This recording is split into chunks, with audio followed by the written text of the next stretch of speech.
Guys, welcome back to my channel. My name is Tosin. I love you for those who don't know me.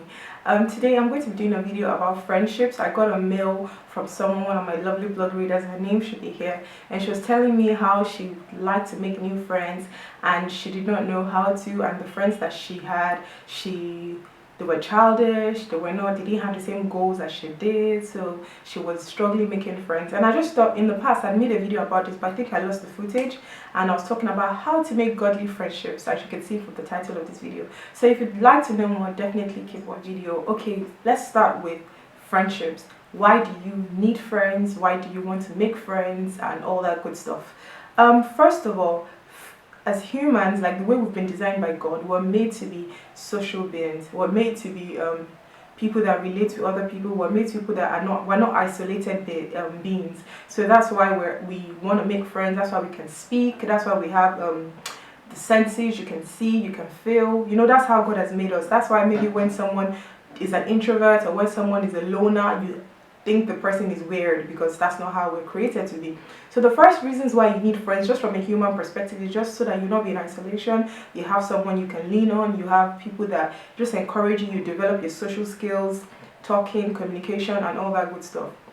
But looking at it from an intentional, life-focused, purpose-built point of view, the reason why you need friends, first of all, is for people to advise you, for people you could add value to each other's lives, people that you can lean on in time of need, people that you guys can achieve things together, people that can support you for encouragement purposes, people that you can confide in, and that's basically why you need friends. So choosing godly friends. Now, here is the thing. I am a huge believer of like minds attracts, in the sense that even just right now with the quality of friends that I have, when someone is, you know, maybe the person is well put together, the person is articulate, the person is modest, the person is friendly, you know, the person just has good virtues, naturally in your subconscious you're like, oh, I wish I could be friends with this lady, or I wish I could be friends with this man, just because everyone likes positive vibes. So when you're choosing your friends, the first thing you want to look at is you yourself. How would I put it? I'm an intrusive thinker, in the sense that I believe that most times your life is a product of you, not necessarily the universe, although the universe influences you, but like what you put out there. So the first thing you want to look at when you're thinking about godly friendships is you yourself. Do you have the qualities to attract the kind of people that you want in your life? So let's say you want friends that, you know, highly motivated, you want friends that are focused, you want friends that know what they're doing, you want friends that, you know, they are highly resourceful. You have to think about it. No one wants to be a liability. No one wants to baby people. To be fair, everyone likes to have people that can give them, not just takers. So you have to look at yourself first of all in choosing godly friends. You have to say, okay, am I the kind of person that I don't pull my friends down? Am I the kind of person that I've talked about this in my previous video. I think in my 2015 in the rap video, I talked about how when you're around people, you look at the virtues that come out of you. So you yourself, you want to be kind of person that when people are around you, leave them inspired. When people are around you, do you give out positive vibes? Are people joyful? Do people be like, oh, I want to hang out with Tosin because every time I hang out with Tosin is cool, she's lively, you know, stuff like that. So you have to think about that. So that's the first thing. Then the second point you want to look at is, the Bible says iron sharpened iron, in the sense that you have to look for friends that have like minds like you. You can't just, I know that, you know, they say that opposites attract. I mean, not all my friends have my personality. I have friends that are extremely vocal. I have friends that are super quiet, but the core of you have to look for someone that you guys can have a common interest. If you're going to be, I'm a strong believer of not being friends with people for fickle reasons. Don't be friends with people because they have natural hair.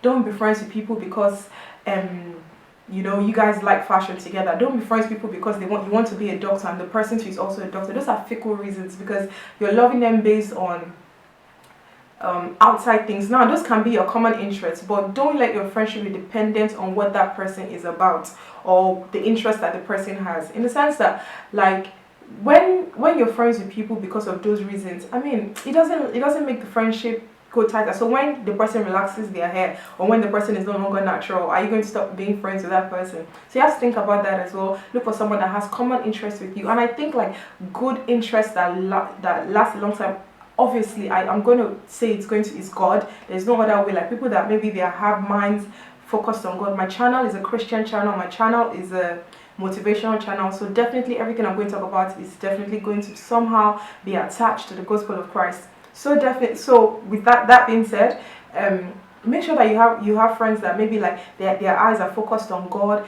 friends that they think about being impactful in their generation. You guys can have different interests. Let's say you're into women empowerment, the other person can be into just the environment. Maybe the person is into what would I put it? Maybe say eco-friendly, a better eco-friendly environment, or nature. The person is into recycling. You guys are, at the end of the day, it's not the same impact, but both of you are impact focused.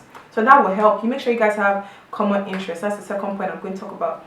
The third point I'm going to talk about is that when you finally maybe identify the kind of people that you like to be friends with, obviously you need to find a way to, you know, introduce yourself. Besides the usual, oh hello, my name is Tosin, your name is Jane, or your name is whatever, you have to just, you know, find a way to keep in contact, because to be fair, in as much as you want to make new friends, people already have existing friends.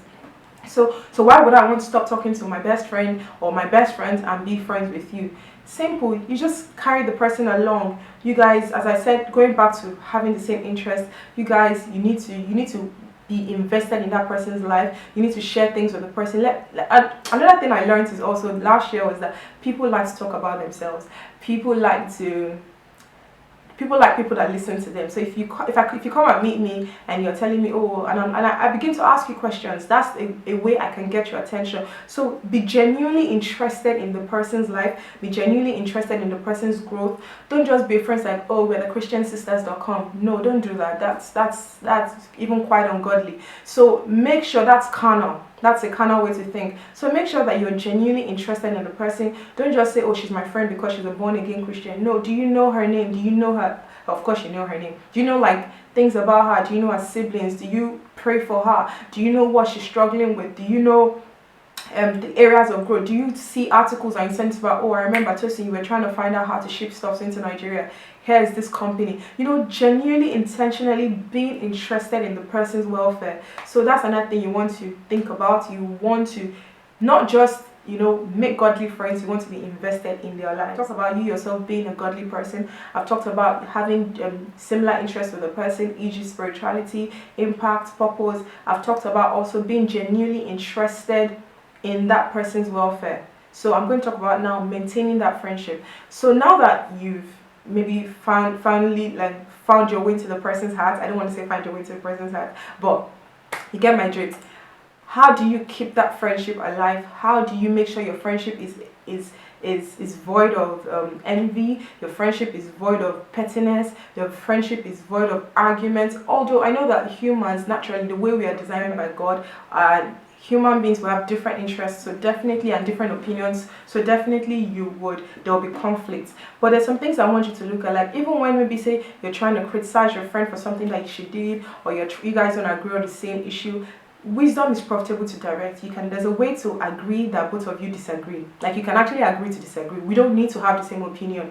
We don't need to argue about it. We don't need to be petty about it. So going back to my previous video on emotional maturity, like you guys, when you're maintaining godly friendships, like you want it to be void of, you want to develop trust with that person.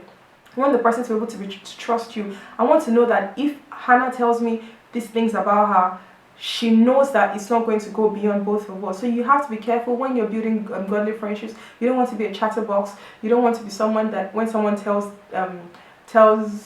you something, that your own best friend knows. So you have to, you have to build that trust. You have to make people know that you're reliable. And also, I talked about how to make sure that your friendship is void of envy. Even if the person is more skilled at looking nice than you, why don't you learn from the person? Like instead of you maybe having resentment in your heart, you have to make sure that the fruits of the spirit are ever evident when it comes to maintaining godly friendships. Like even when maybe the person annoys you, you correct them from the place of love. It's not the one that you be like, oh, she's not talking to me, and then I'm going to shut her out. I'm going to keep a safe distance. I used to do that, so I know that that's really not the best way. I know if this person is a true godly friend, To maintain that, you should be able to tell the person, hey sweetie, this is what you did to me the other day, I really do not appreciate it, please don't do it again, and you guys move on from it. I know that it's easier said than done, but trust me, when you genuinely love someone with the love of God, and even when your sentiments, you're very upset, you're being feisty about it, like, you just have to just realize that, you know what, the fruits of the spirit over my emotions, because emotions are fickle. So I need you guys to know that, or I need you to know that, so that when it comes to maintaining godly friendship, these little foxes don't come up and ruin the beauty of your friendship. By the time you put all these things that I've talked about into consideration, you will realize that your friendships are blissful. There is no covetousness, there's no selfish, oh, it's just me and her, it's just me and him. If you're going to have 10 friends, which is almost impossible to have 10 close friends, but if you're going to do that, try to treat everybody with the love of Christ. If you're going to have 30 people in your life, know who are your bosom friends, know who are your acquaintances, so that, you know, everyone is treated in the measure in which they are invested in your life. So that's about it. I hope I answered the questions well. I hope this video was edifying. I hope that you learned a little bit more about friendships and maintaining godly friendships, and, you know, just being a lovely person as well, you, before you can attract another person that will be lovely to you. I love you guys, and thank you so much for watching this video. I really appreciate it. Keep your emails coming. I'll try to keep answering them. Leave in the comment box any suggestion you have for any future video. Share this video, like this video, tell somebody about this channel. I love you guys, and until next time, be blessed.